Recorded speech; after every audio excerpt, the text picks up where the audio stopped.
Assalamualaikum warahmatullahi wabarakatuh. Mari ngaji manakib babat Jepara Selendang Sutra Jawa tentang sosok Ratu Kalinyamat, pakaiannya dan senjatanya. Ratu Retno Kencana atau Ratu Kalinyamat adalah sosok wanita dengan tubuh tinggi besar sekitar 2 meter, kulit kuning bersih, hidung kecil mancung, bibir mungil merah, mata sipit. Pakaian kebesaran Kanjeng Ratu Kalinyamat adalah jarik kain emas yang dilipat putar ke kiri 2 kali lalu dikendit atau diikat kecil di depan 7 kali. Jarik ke atas sampai dada atas, sedangkan yang ke bawah sampai mata kaki. Lalu bagian perut diikat 7 kali putaran memakai udet menggunakan kain berwarna kuning. Dan Ratu Kalinyamat juga memakai selendang warna merah yang hanya dikalungkan di leher atau dinamakan selempang. Rambut Ratu Kalinyamat disanggul atau digelung lalu ditusuk memakai 2 tusuk konde kembar yang terbuat dari kuning sari atau kuningan. Tusuk konde juga berfungsi sebagai senjata pribadi Ratu Kalinyamat, sehingga Ratu Kalinyamat tidak mempunyai senjata keris ataupun pedang ataupun panah ataupun tombak dan lain-lain. Saat amalia, Ratu Kalinyamat tidak menutup semua auratnya seperti saat ibadah. Bukan karena Ratu Kalinyamat tidak tahu hukum Islam, tapi karena Ratu Kalinyamat sebagai seorang ulama bil ma'unah sangat paham hukum Islam tentang beda menutup aurat saat amalia dengan menutup aurat saat ibadah. Karena belajarnya Ratu Kalinyamat langsung kepada wali bil karomah yang lebih dekat kepada Nabi Muhammad SAW atau dinamakan Ahlus Sunnah wal Jamaah atau Aswaja. Menutup aurat ada wajib, ada sunat, ada mubah, ada makruh, ada haram.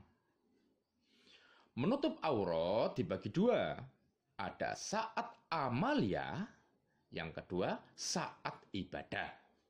Jadi kita sebagai muslim aswaja harus benar-benar paham beda antara amaliyah dengan ibadah agar tidak tersesat di dunia ataupun dikubur ataupun saat di akhirat kiamat nanti.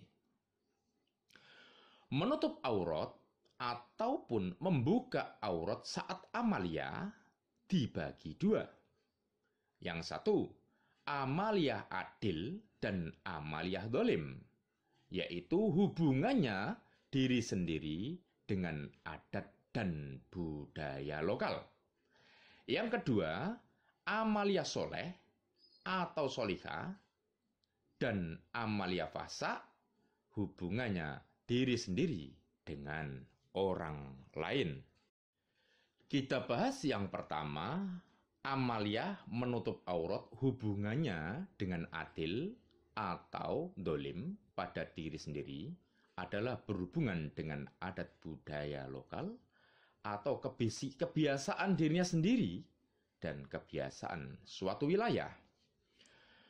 Wanita wajib menutup aurat adalah jika di suatu tempat wanita tidak menutup aurat dikatakan sebagai wanita tidak baik, atau sebagai wanita nakal, atau wanita tidak sopan dan akan diganggu oleh penjahat aurat atau bisa mendatangkan bahaya lainnya, maka wanita wajib adil menutup auratnya.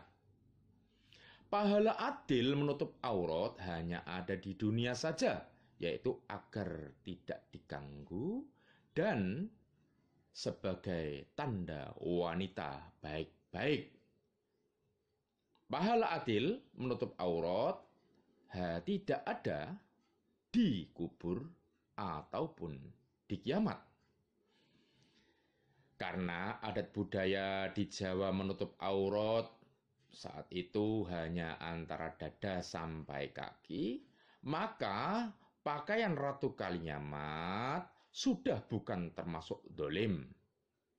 Jika dolim, maka akan ada adab di dunia saja, berupa akan ditandai sebagai wanita nakal ataupun akan mendatangkan bahaya aurat lainnya, seperti pemerkosaan dan lain-lain.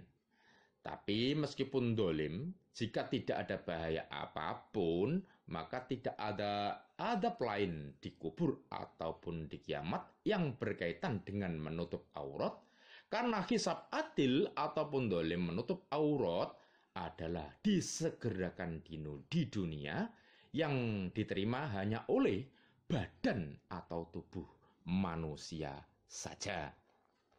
Yang kedua, amaliyah amal soleh ataupun soleha dan amal fahsa, yaitu amaliyah yang berkaitan dengan niat seseorang, niat diri sendiri kepada orang lain. Wanita menutup aurat ataupun tidak menutup aurat yang ada hisabnya di kubur adalah tentang baik dan jeleknya niat menutup aurat kepada orang lain. Dalam hadis, innamal a'malu binniyat. Segala amaliyah itu pahala atau adabnya tergantung niat. Jika wanita menutup aurat ataupun tidak menutup aurat tapi dengan niat baik, maka dinamakan amal soleh atau solehah, maka tetap akan mendapat pahala di kubur saja.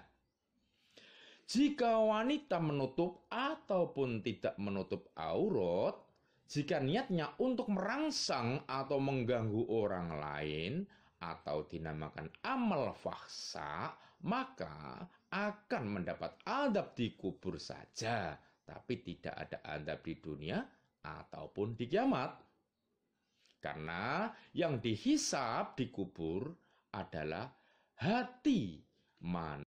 Setelah kita membahas tentang amaliyah menutup aurat, sekarang kita membahas tentang menutup aurat saat ibadah atau dinamakan taat dan mungkar diri sendiri hubungannya dengan Allah Subhanahu wa Ta'ala.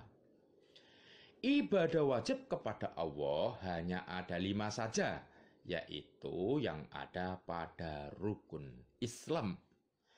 Sekarang kita bahas soal menutup aurat saat sholat fardu ataupun saat sholat sunat.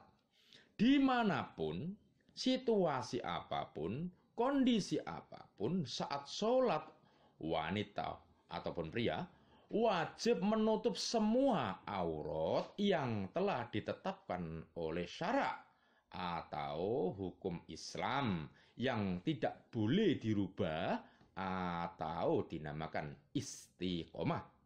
Jika aturan ibadah rukun Islam dirubah, maka akan dinamakan bid'ah.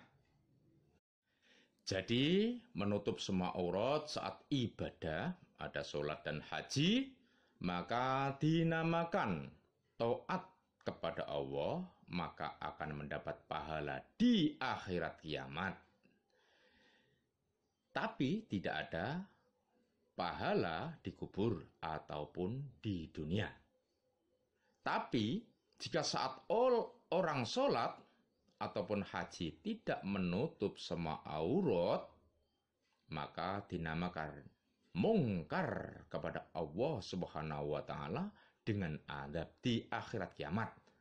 Tapi tidak ada adab di dunia ataupun di kubur. Karena yang dihisab di akhirat kiamat nanti adalah ruh tentang ibadah rukun Islam dan ibadah sunat yang menyertainya. Demikian tentang sosok Ratu Kalinyamat tentang pakaiannya dan alasan-alasannya, dan tentang senjata Ratu Kalinyamat.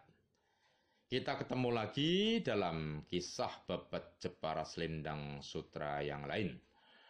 Assalamualaikum warahmatullahi wabarakatuh.